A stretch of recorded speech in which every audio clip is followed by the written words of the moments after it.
Oh snap, Glaze is going live.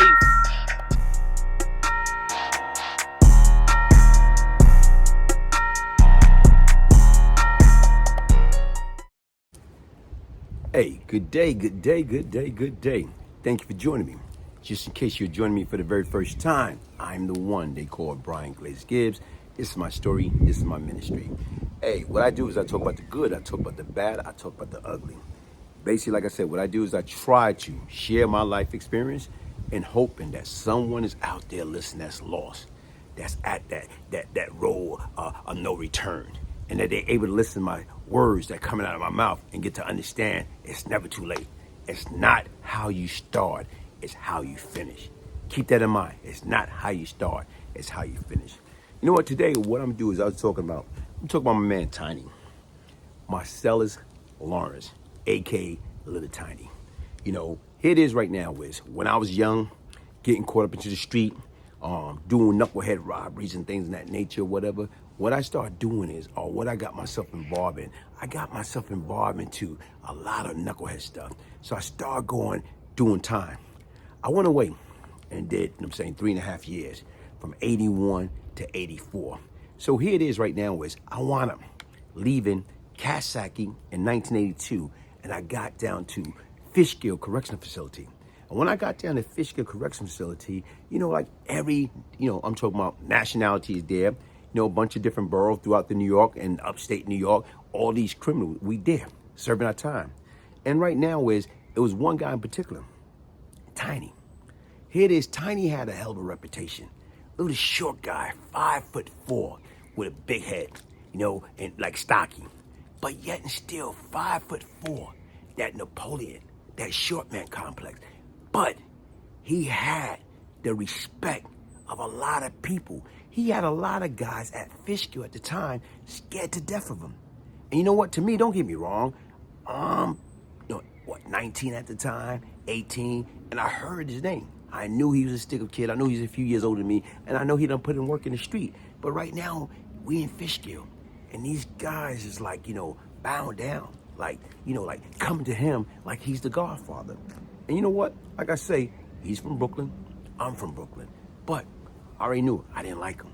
I stayed away from him, regardless. And then not only that, right now is him and his little crew.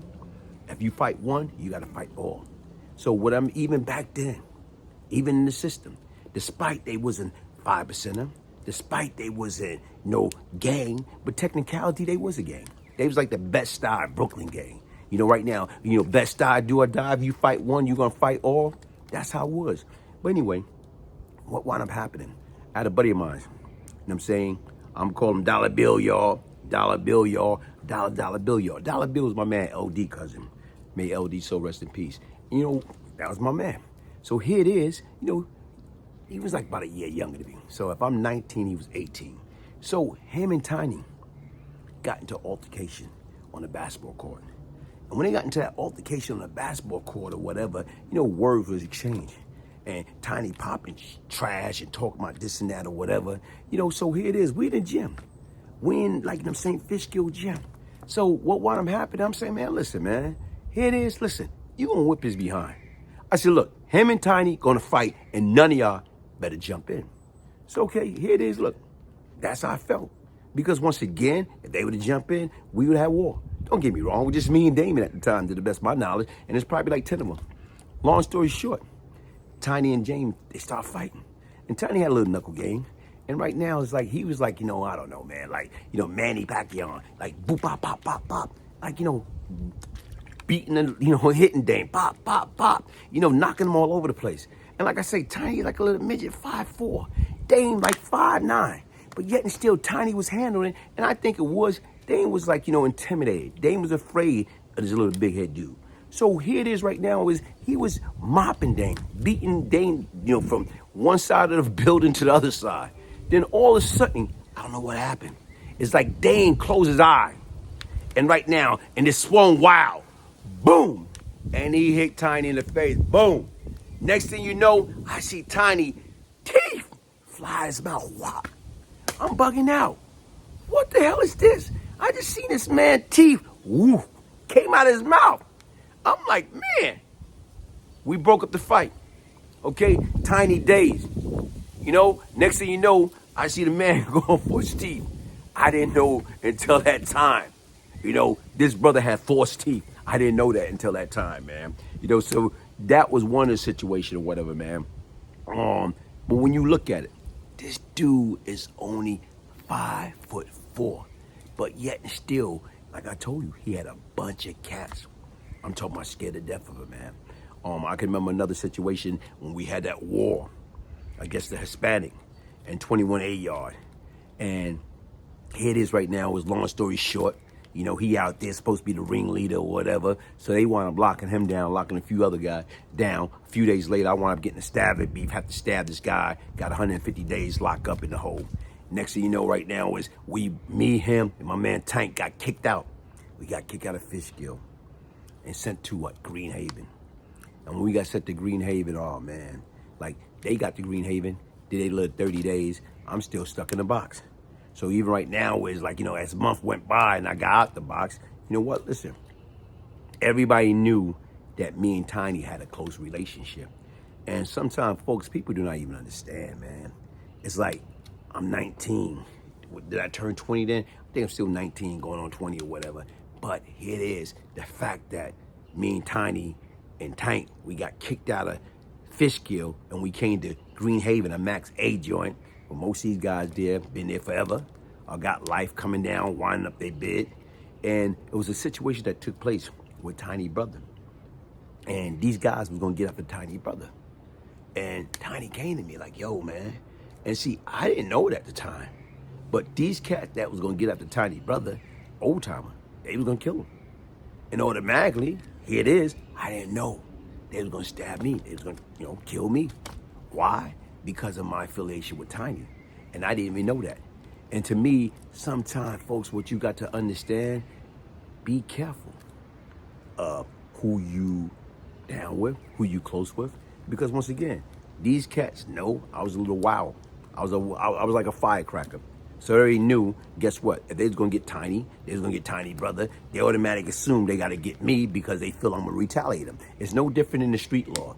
Jailhouse law, apply. It's no different, man.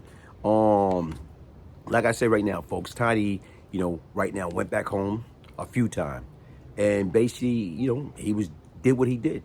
Every time you look around, Tiny sticking up everything. He didn't care.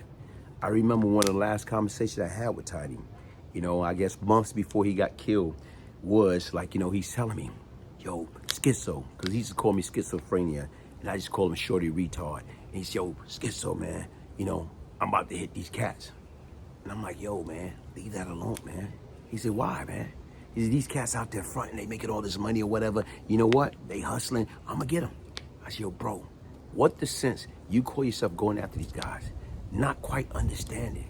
These guys might be under a federal investigation. And if you go out there and hit them, what you think gonna happen to you? You know what? Here it is. You go hit them, then you wind up stumbling upon a federal investigation, you through. So one thing about him, he listened. The difference is he didn't went after those people, but he went after somebody else. And from my understanding right now, he hit, you know what I'm saying, these people one time too many, and they put a hit out on him. And like I said right now is, you know, he was shot down, murdered, based upon, you know, the people that he robbed. Hey, folks, listen, man. Sit back and look at it. It didn't matter. Like I say, this dude was only 5'4". And right now is, guess what? He had a bunch of people in the prison, on the street, scared to death of him. Marcellus Lawrence, they were scared to death of him. So the difference is right now is it doesn't matter the size.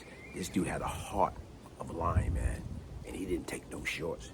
And you know what? Like I say, I know automatically, guess what? If he'd still been alive today, basically right now, we'd have been sitting back, probably talking, having a decent conversation, you know, probably smoking a cigar, having a drink, talking about all the stupid stuff that we did, and letting you know that wasn't worth it, man.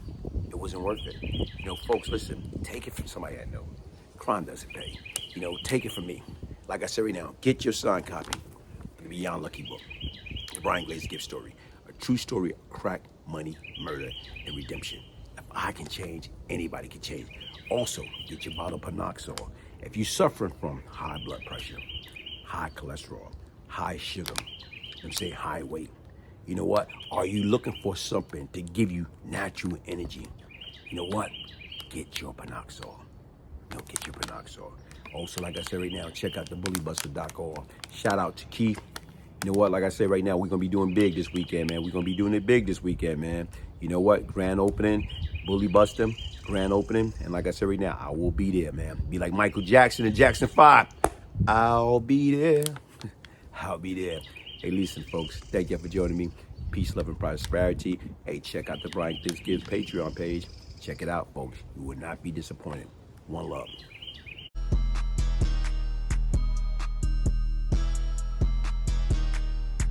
Oh, thank you so much, Brian Gibbs. I love this book so much. I mean, I was a fan of your YouTube channel, but now I'm like a real up-close and personal fan. I really love what you have going on here. And not only that, but I too was once lost and now I'm found. So thank you, Brian, for this autographed copy. I appreciate you. What up, y'all? This is me, North Star, aka the Codist, and I just want to share with you this new supplement I've been taking. It's Panoxol. It's good for your heart health, which means your heart is pumping. You got a good flow of blood all through your body, right? You got stamina. You got more increased energy, right? And when you're pumping in the gym, hitting the weights, you feel strong, right? You feel alive. You feel vibrant. And when you're pumping in the bedroom, you're tearing it out the frame. Okay, so check this out. Tap in with me for the new Panoxol supplement, the good heart health.